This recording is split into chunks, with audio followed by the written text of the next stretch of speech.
Cerita dibuka dengan sebuah pidato dari seorang pemecah jalur di bidang teknik kedirgantaraan di negara Amerika bernama Fuga Kumar.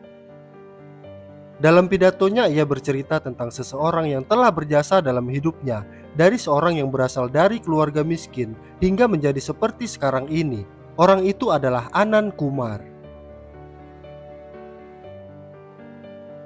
Di tahun 1996, saat itu sedang diumumkan pemenang dari lomba debat matematika, yaitu Anand Kumar.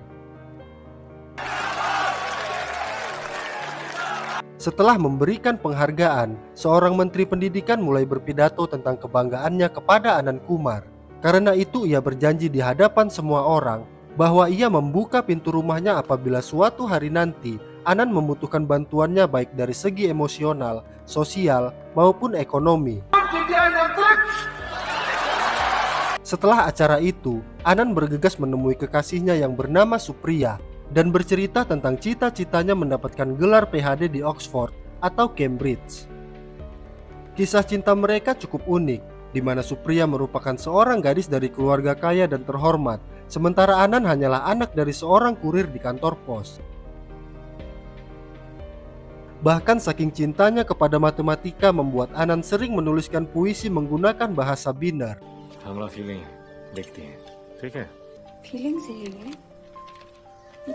Sekali seminggu Anand menyusup ke perpustakaan kampus yang ada di kota untuk menyelesaikan soal matematika dari jurnal asing. Namun hari itu ia ketahuan dan diusir oleh dosen di sana. Kemudian seorang office boy memberitahukan jika Anand ingin mendapatkan akses gratis ke perpustakaan, ia harus membuat satu artikel yang diterbitkan di sebuah jurnal asing. Mendengar hal itu, Anand pun tak mau melewatkan kesempatan tersebut. Bahkan ia berhasil memecahkan soal matematika yang belum pernah dipecahkan oleh siapapun.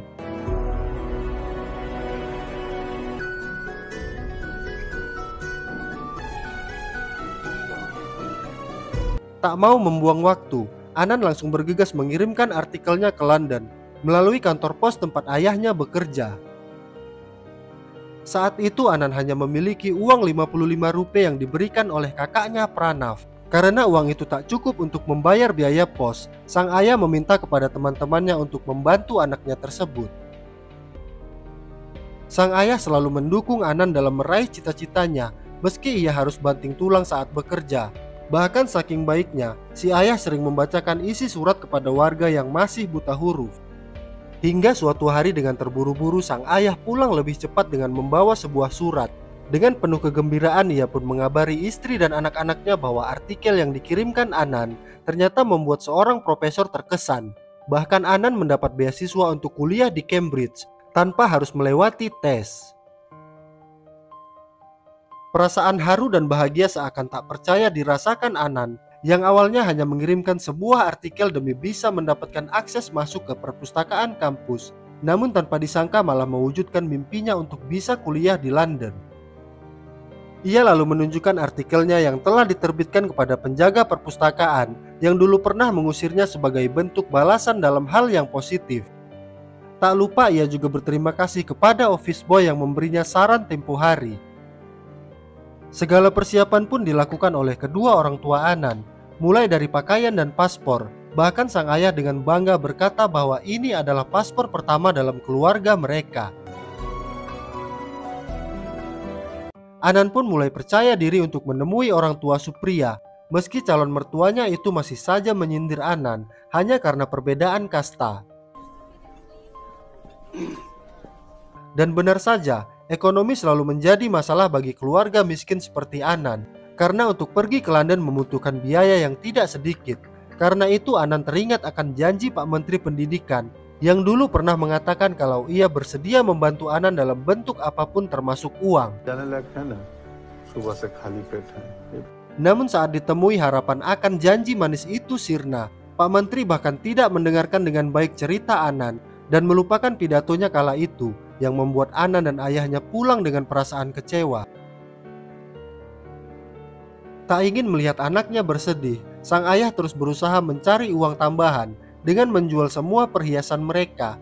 Bahkan ia mencoba meminjam uang di bank dan menagih hutang temannya, namun usahanya tak membuahkan hasil. Hingga di suatu malam tiba-tiba sang ayah jatuh akibat serangan jantung. Di tengah hujan, Anan dan Pranav bergegas membawa ayahnya menuju rumah sakit dengan menggunakan sepeda. Namun takdir berkata lain. Rantai sepeda itu putus di tengah jalan, sehingga sang ayah harus wafat sebelum mendapatkan pertolongan.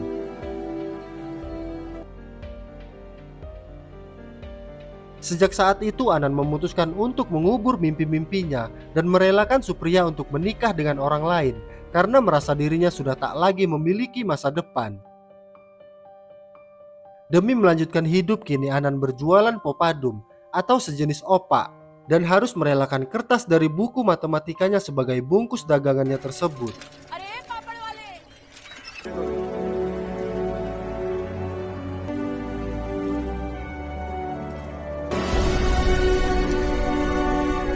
Suatu hari ia tertabrak sebuah mobil milik seorang pria kaya bernama Lalan Singh.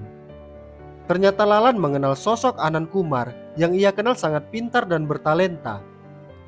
Melihat kondisi Anand saat ini, Lalan mengajaknya naik ke mobil dan membawanya ke rumahnya yang sangat megah. Di sini ia menunjukkan sebuah foto perguruan tinggi bernama IIT atau Indian Institute Technology yang merupakan kampus favorit di India, di mana setiap orang-orang kaya rela membayar berapapun supaya anak mereka bisa kuliah di sana. Dari situlah Lalan melihat peluang bisnis yang sangat menjanjikan, di mana ia membuka kursus belajar untuk lulus di kampus tersebut bernama Excellent Coaching Center. Kemudian Lalan mengajak Anand untuk bergabung menjadi salah satu pengajar sambil menawarkan uang dalam jumlah besar yang sudah pasti tak akan Anand lewatkan. Anand pun memulai pekerjaannya dan langsung menjadi maskot di tempat kursus tersebut. Sejak saat itu, murid-murid terus bertambah banyak dan mereka berhasil menaikkan tarif hingga 2 kali lipat. Kini keadaan ekonomi Anand berubah. Ia sudah bisa membeli kendaraan, jam tangan mahal, bahkan mempekerjakan seorang pembantu untuk ibunya. Ia pun mulai percaya diri untuk kembali berhubungan dengan Supriya. Namun seiring berjalannya waktu, Anand semakin lupa diri. Ia menolak setiap murid yang tidak mampu dan sering berpesta sambil mabuk-mabukan.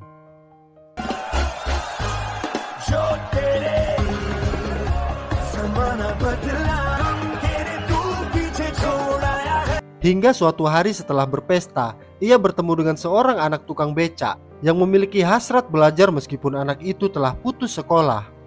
Hal itu sempat menarik perhatian Anand. Namun karena ia mabuk, ia akhirnya pulang dengan becak milik ayahnya si anak tadi. Di sini pria itu mengeluhkan tentang anaknya yang lebih memilih terus belajar daripada membantu orang tuanya. Baginya pendidikan hanyalah milik orang kaya, pejabat dan politisi hanyalah milik orang kaya, dan keturunannya tetap akan memimpin negeri ini nantinya. Tidak akan ada tempat bagi orang miskin, karena anak-anak raja yang tetap akan menjadi raja, dan tradisi itu tidak pernah berubah. Kata-kata itu membuat Anand terdiam, lalu kembali teringat sosok sang ayah saat mereka melalui masa-masa sulit hingga harus mengubur impiannya hanya karena miskin.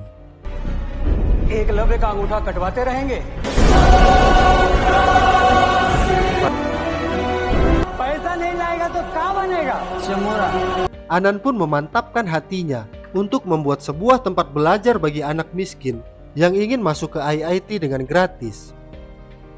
Perjuangan Anand tentu tidak mudah. Ia mulai mendapat tentangan dari kakaknya, meski akhirnya Pranav mendukung usahanya itu. Kemudian Anand menyewa sebuah gedung tua yang akan ia jadikan asrama untuk anak didiknya.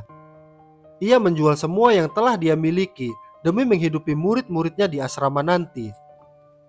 Brosur pun mulai disebar, dan kabar tersebut terdengar oleh Lalan dan juga Supriya yang kecewa, lalu memilih untuk menikah dengan pria pilihan ayahnya. Saking kecewanya, Supriya berkata kalau hidup Anand akan hancur dan ia akan tenggelam sendirian. Untungnya hal itu tidak menggoyahkan hati Anan untuk berbuat kebaikan.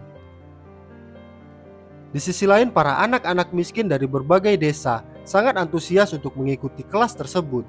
Tak peduli seberapa jauh dan berbagai rintangan, mereka melaluinya demi bisa bersekolah di tempat Anan. Tanpa diduga terdapat ratusan anak yang berminat untuk belajar, sampai-sampai Anan harus menyeleksi mereka hingga menyisakan 30 anak yang terpilih. Kemudian Anan menyuruh mereka memperkenalkan diri, dan disinilah Fuga Kumar saat menjadi salah satu anak didik Anan Kumar. Di sisi lain, Lalan mulai mendapat protes dari murid-muridnya karena Anan tidak lagi mengajar di tempat kursusnya. Bahkan mereka meminta pengembalian uang jika Lalan tidak bisa membawa Anan kembali. Karena itu Lalan mendatangi Anan di tempatnya mengajar, lalu mengajak Anan kembali dengan menaikkan gajinya 2 kali lipat dan berjanji akan mencarikan guru pengganti untuk anak-anak miskin tersebut. Tawaran tersebut tentu ditolak oleh Anan dan membuat Lalan kecewa. Bahkan Lalan mengancam akan menghancurkan Anan. Dia yakin kalau proyek ini pasti akan sia-sia. Kalaupun ada dari mereka yang bisa lolos masuk IIT, mungkin hanya 1 atau 2 orang, dan sisanya akan kembali dalam kemiskinan. Sejak saat itu murid-murid Anan merasa minder dan patah semangat. Anan pun mulai menyemangati mereka bahwa tak ada lagi yang perlu ditakutkan karena rasa lapar, hidup serba kesulitan, bahkan hampir mati karena kemiskinan sudah pernah mereka lalui. Sekarang adalah saat yang tepat untuk membuktikan bahwa orang yang lahir dalam garis kemiskinan juga bisa sukses dan mencapai mimpi mereka. Mendengar motivasi dari Anan, semua murid pun akhirnya kembali bersemangat untuk belajar. कौन लगाएगा छलांग? हम मारेंगे छलांग सर। हम लगाएंगे छलांग sir.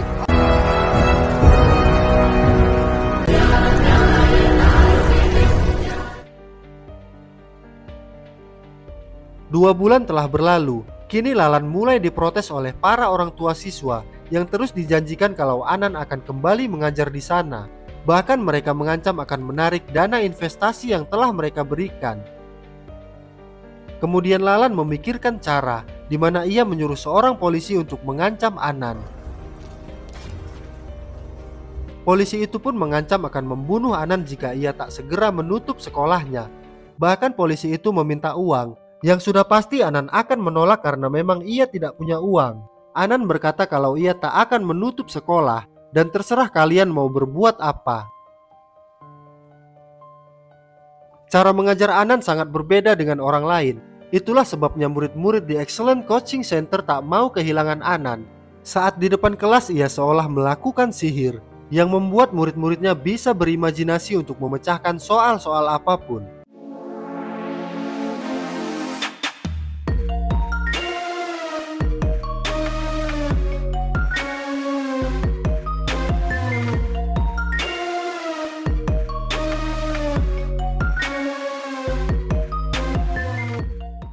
Di sisi lain, Lalan mulai melakukan berbagai usaha untuk menghancurkan Anan.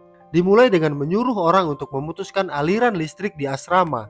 Namun para murid yang sudah dibekali ilmu pengetahuan dari Anan mampu menciptakan generator sendiri. Hebatnya lagi, saat mereka hanya memiliki 1 buku untuk digunakan bergantian, murid-murid Anan kembali menciptakan sebuah proyektor agar mereka bisa menggunakan sebuah buku bersama-sama. Namun meski Anan telah berperang layaknya singa, sayangnya ia tak bisa menang dari kelaparan. Anan pun mencoba mengatasinya dengan mencari pinjaman di bank. Namun karena apa yang dilakukan Anan tidak menghasilkan keuntungan, pihak bank menolak pengajuan Anan. Hingga dengan sangat-sangat terpaksa, Anan mendatangi Lalan demi mendapatkan sumbangan. Di sini Lalan mengajak Anan untuk berkompetisi melawan murid-muridnya. Jika murid Anan berhasil menang, maka Lalan akan memberi makan mereka selama 3 bulan. Tapi jika murid Anan kalah, maka Anan harus menutup sekolahnya dan kembali ke Excellent. Mereka lalu membuat surat perjanjian melalui seorang notaris. Kompetisi pun dimulai keesokan harinya. Anan dan semua anak didiknya tiba di Excellent dan mengerjakan ujian di sana.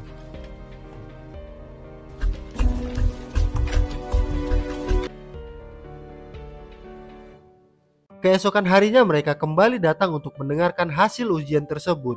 Banyak warga dan wartawan yang diundang oleh Lalan untuk menyaksikan pengumuman tersebut. Notaris yang menjadi saksi perjanjian mereka pun hadir, yang ternyata datang bersama Supriya yang kini telah menjadi istrinya. Masalah kembali muncul saat Pranav datang membawa kabar kalau Fuga telah kabur dengan membawa semua sisa uang mereka.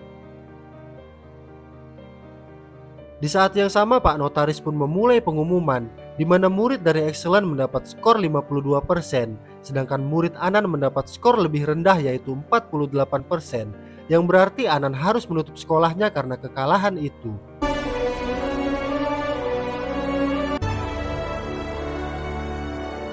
Namun saat akan mengumumkan penutupan sekolahnya, terdapat seorang wartawan bernama Barat yang berteriak dan meminta Lalan untuk menunjukkan surat perjanjian tersebut. Dengan percaya diri, Lalan meminta si notaris untuk mengeluarkan surat tersebut, namun ternyata surat itu hilang. Ternyata sebelum pengumuman Supriya telah mengetahui kekalahan murid Anan, sehingga ia mencuri surat perjanjian tersebut dari suaminya, kemudian meminta bantuan Barat untuk meminta Lalan menunjukkan surat tersebut setelah pengumuman. Anan yang menyadari hal itu langsung berkata di hadapan semua orang bahwa ia tak pernah menandatangani surat apapun dan tak akan menutup sekolahnya.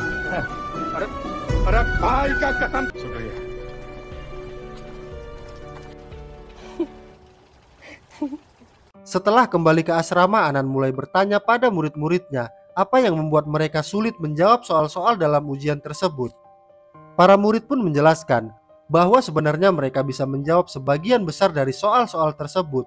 Namun ketika tiba di Excellent, otak mereka seakan terasa kaku, gugup, minder karena melihat ruangan yang megah, serta harus satu bangku dengan murid-murid di sana yang berpakaian rapi dan bersih, serta rambut yang halus. Sementara penampilan mereka jelek, bahkan rambut mereka berminyak karena tak pernah memakai sampo. Mungkin itulah yang membuat Fuga kabur karena merasa pesimis dan tak mungkin mengejar ketertinggalan. Ditambah lagi murid-murid di sana selalu menggunakan bahasa Inggris dengan lancar, di mana itu adalah hal yang tidak bisa mereka lakukan. Mendengar penjelasan anak didiknya tersebut, Anan membuat sebuah ultimatum, di mana bertepatan dengan hari Holi esok hari, mereka ditugaskan untuk membuat sebuah pertunjukan dengan menggunakan bahasa Inggris yang akan diadakan di luar Excellent. Anan juga mengancam bagi siapapun yang menggunakan bahasa Hindi harus kembali ke tempat asalnya. Keputusan itu membuat semua orang bingung. Memang terlihat kejam, seolah Anan menelanjangi anak didiknya di hadapan orang banyak. Namun hal itu ia lakukan demi melatih mental semua anak didiknya.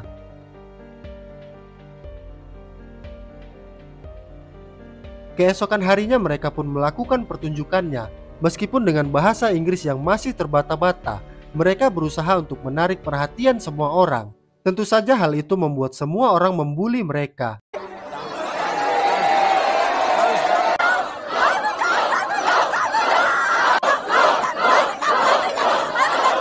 Namun berkat kecerdasan mereka dalam membaca situasi, mereka akhirnya bisa membalikan keadaan, bahkan membuat semua orang terhanyut dan ikut menari bersama mereka.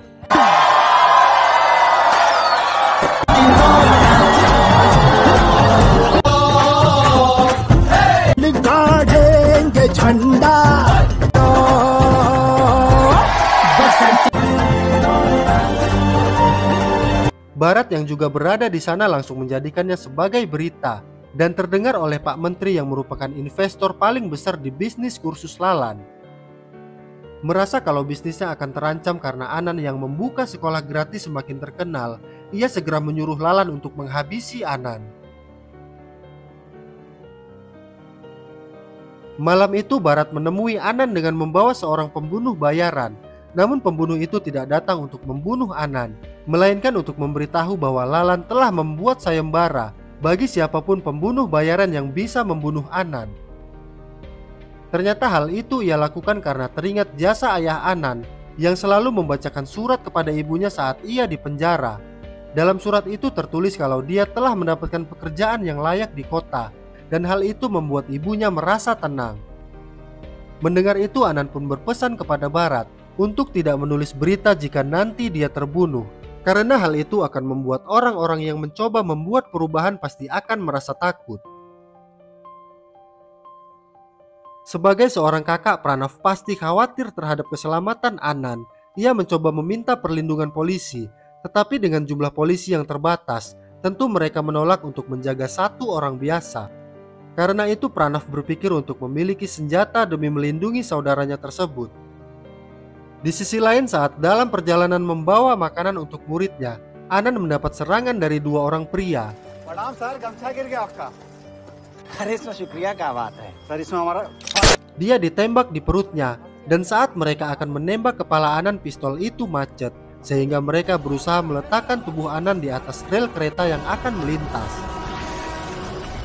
Saat itulah Pranav tiba dengan sebuah senapan yang membuat mereka langsung kabur. Di tempat lain terlihat Fuga yang ternyata telah menjadi satpam di tempat Lalan. Di sana ia melihat Lalan bersama para pembunuh bayaran yang kembali berniat melakukan serangan di rumah sakit karena sebelumnya mereka gagal membunuh Anand. Rencananya mereka akan datang untuk membawa banyak pasukan untuk membunuh Anand dan semua anak didiknya, sehingga akan terlihat seperti sebuah serangan radikal. Sementara di rumah sakit, seorang dokter menolak untuk menangani Anand karena mengharuskan Pranav untuk membayar terlebih dahulu. Untungnya seorang penjaga mengenal sosok Anand yang mengajari orang-orang miskin secara gratis, hingga ia memarahi dokter itu dan mengajak perawat lain untuk segera menyelamatkan Anand yang mereka anggap malaikat.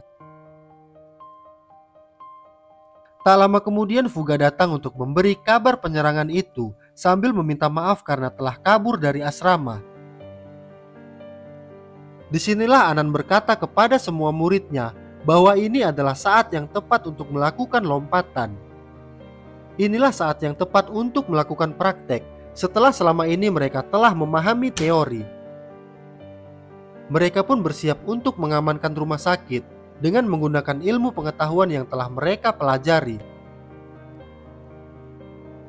जल्दी कान में रॉकेट गया है क्या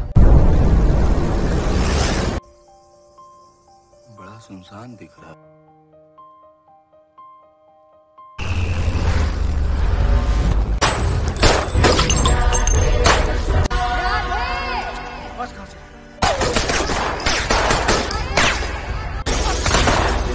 गोली बचा के रखो काम आएगा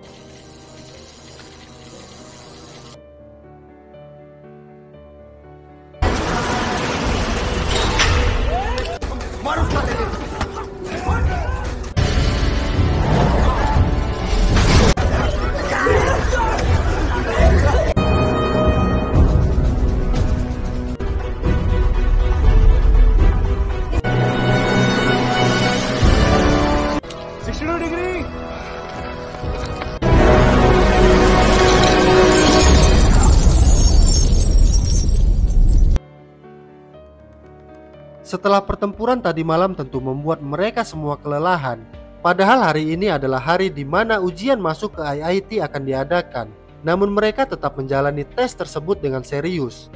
Hingga tibalah hari pengumuman. Sambil menunggu dengan diiringi hujan, Anand meminta mereka untuk memejamkan mata dan mengingat orang tua masing-masing, serta perjuangan mereka hingga bisa sampai ke tempat ini.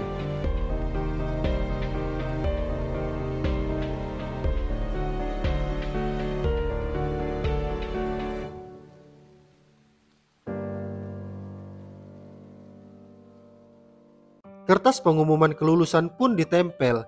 Dalam hati Anand yang berdebar, ia terus bertanya, dari 30 siswanya berapakah yang akan lulus?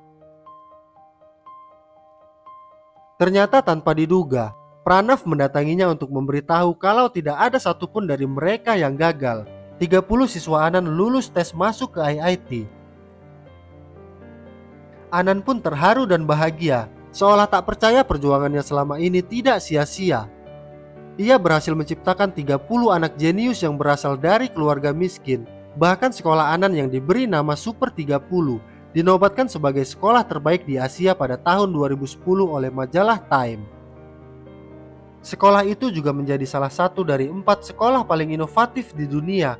Bahkan utusan dari Presiden Barack Obama memuji Super 30 sebagai institut terbaik di India. Anand Kumar juga menerima penghargaan oleh Presiden India pada tahun 2011. Meski hingga film ini dibuat, Anand masih mendapat beberapa kali serangan. Namun hal itu tak menggoyahkan niat baiknya untuk tetap mengajar anak-anak miskin hingga saat ini. Tetaplah berjuang Pak Anan Kumar. Salam hormat dan terima kasih dari saya untuk seorang pahlawan pendidikan sejati.